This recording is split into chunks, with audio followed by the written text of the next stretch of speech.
সুপ্রিয় দর্শক, আমরা এখন আছি একজন মোষ রাখাল ভাইয়ের কাছে। তো আমরা তাদের মুখ থেকে শুনবো যে আসলে বাংলাদেশের যারা মোষের খামারগুলো করেছে তাদের আসলে কেমন ইনকাম থাকে বা তাদের সুবিধা অসুবিধাগুলো কি। আসসালামু আলাইকুম ভাই।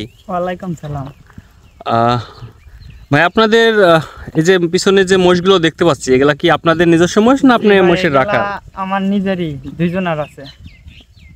আপনার নিজেরই? জি।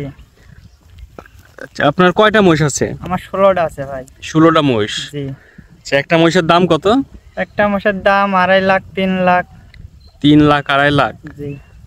আচ্ছা বড় গিলা। আচ্ছা, তো এই যে মোষ রাখেন, এতে কি আপনাদের কোনো সমস্যা হয়? সমস্যা তো প্রচুর আসেই। কিরকম সমস্যা আসে ভাই? পানির সমস্যা, রাখার সমস্যা। সুপ্রিয় দর্শক, আপনারা দেখেন যে আমরা আছি একজন মহিষালা ভাইয়ের কাছে। তো তার নিজস্ব মোষ এবং এখানে 16টি মোষ আছে। এবং আসলে দেখেন যে 16টা মোষের দাম আপনার অনুমানিক এখানে কত লক্ষ টাকার মোষ আছে আপনার? অনুমান এখন ধরেন যে 30 লাখ তো আছেই। 30 লাখ। দর্শক দেখেন যে 30 লক্ষ টাকার মোষ কিন্তু এই ভাইয়ের কাছে আছেন। 30 লক্ষ টাকার মোষ সে এভাবে রাখছেন। কত সুন্দরভাবে তাদের জীবনযাপন করছেন এবং কত সহজ সরলভাবে গ্রামের মানুষগুলো বাস করে। ভাই, যে আপনাদের যে মোষ রাখেন, আসলে এই মোষে আপনার কতটুকু লাভবান হওয়া যায়? লাভবান মনে করেন যে 4টি বাচ্চা দিতে হয়, সেখানে 2 বাচ্চা লাভে থাকে। 4টা বাচ্চা হলে 2টা লাভে থাকে। আপনাদের মোষ হচ্ছে দুধ দেয় কত লিটার করে একটা মোষ? দুধ মনে করেন 5 লিটার 6 লিটার একটা 5-6 লিটার করে। জি। এতে আপনার একটা মোষের যা খাবার দাবারের খরচ টোটালি আপনার ওই দুধের টাকা থেকে হয়? দুধের টাকা হয় না, যে 2 বাচ্চা বেশি দেয়া লাগে। ধরেন 4টা আছে আমার, আচ্ছা।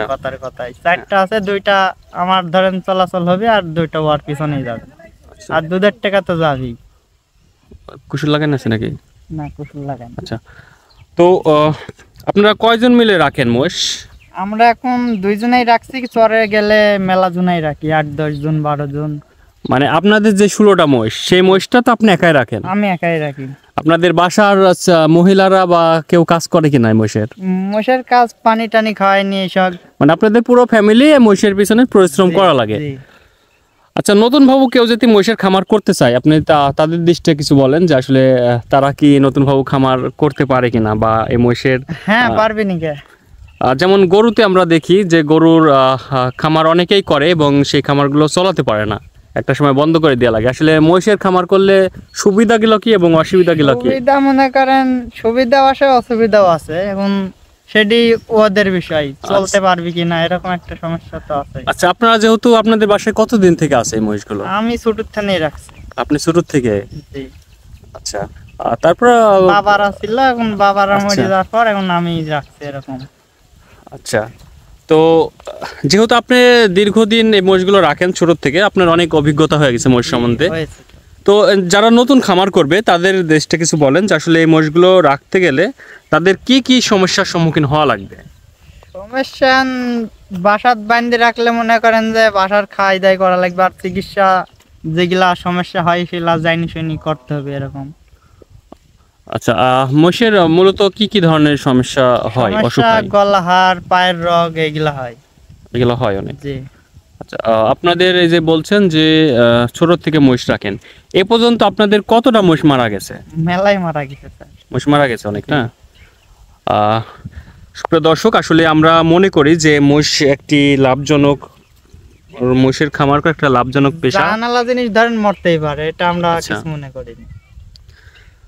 তো ভাই, আপনাদের তো এই মোষ রাখার জন্য মনে হয় নিজস্ব ক্ষেত আছে অনেক নাকি? ক্ষেত খুব একটা নাই। ক্ষেত খুব একটা নাই? তো এই যে আপনারা দেখছি যে বিভিন্ন জায়গায় মোষগুলো রেখে বেড়াচ্ছেন, এতে কি আপনাদের উপর কোনো চাপ সৃষ্টি হয় না, কিনা? চাপ সৃষ্টি হয় না। কারণ আপনারা তো কোনো ফসলের খেতে দেন না, আমরা না? ফসলে দিলে কেন তো চাপ সৃষ্টি হবে, কিন্তু আমরা তো দূরেই থাকি সব সময়। আচ্ছা, দর্শক, যারা আমাদের এই গ্রামের সহজ সরল ভাইদের আসলে অনেকেই কাছ থেকে দেখার সুযোগ পান না, তো আপনাদেরকে আজকে দেখাইলাম যে তাদের চলাচল অনেক সুন্দর এবং খুবই সাধারণভাবে তারা চলাচল করে। দেখেন, তারা এতগুলো টাকা ইনভেস্ট করে, এখান থেকে তো আপনাদের আহামরি কোনো লাভ মনে হয় থাকে না নাকি? লাভ এখন নিজের করা লাগে, বাড়ির লোকের কাজে লাগা লাগে নাই এর বেশি কিছু হয় না। না। অনেকে মনে করে যেমন হয় 20টা মহিষ থাকলে বছরে প্রচুর লক্ষ লক্ষ টাকা। লাভজনক জায়গাতে। হয়তো যদি মাঠঘাট থাকতো, ঘাস পাত থাকলে প্রচুর লাভ। আচ্ছা, এখন কিনে খায়নি তো, এখন সমান সমানই যায় এরকম। একটা মহিষে আপনার আনুমানিক কত টাকা কিনে খাওয়ানো লাগে? কিনে খায়নি তো মেলাই লাগে এখন বর্তমান। আচ্ছা, একজনের প্রতি কত খরচ হয় একটা পিস প্রতি মহিষে? একটা মসপিতে মনে করেন যে এখন 500 টাকা তো পড়ছেই। 500 টাকা একটা মহিষ প্রতি পড়ছে, জি। তাহলে তো লাভ করা কষ্ট এখন সাধ্য হয়ে লাভ যায়। করা সমস্যা। ভাই এখানে মোট কতটা মহিষ আছে? এখানে 500 আছে ভাই। আপনাদের কয়েকজন রাখাল মিলে মোট 500টা মহিষ আছে। জি, জি। আচ্ছা, মহিষের দুধ যদি কেউ নিতে চায় বাইরে থেকে, তো আপনারা তো দিতে পারবেন খাঁটি দুধ হ্যাঁ, নাকি? দিতে পারবো। সুপ্রিয় দর্শক, আপনারা দেখছেন আমাদের এই ভাইদের কাছ থেকে যদি আপনারা সরাসরি মহিষের কেউ দুধ নিতে চান, সেক্ষেত্রেও সেই দুধ আমরা কুরিয়ার সার্ভিসে আপনাদেরকে সুন্দর ফ্রিজ আপ করে পাঠিয়ে দেওয়ার চেষ্টা করব। এবং যারা মহিষের দুধের অরিজিনাল ঘি নিতে চান, আমাদের ডিসপ্লের উপর নাম্বার দেওয়া আছে, আপনারা আমাদের সাথে যোগাযোগ করবেন অথবা মেসেজ করবেন। আমাদের অরিজিনাল মহিষের দুধের ঘি আপনাদের কাছে আমরা সরবরাহ করব।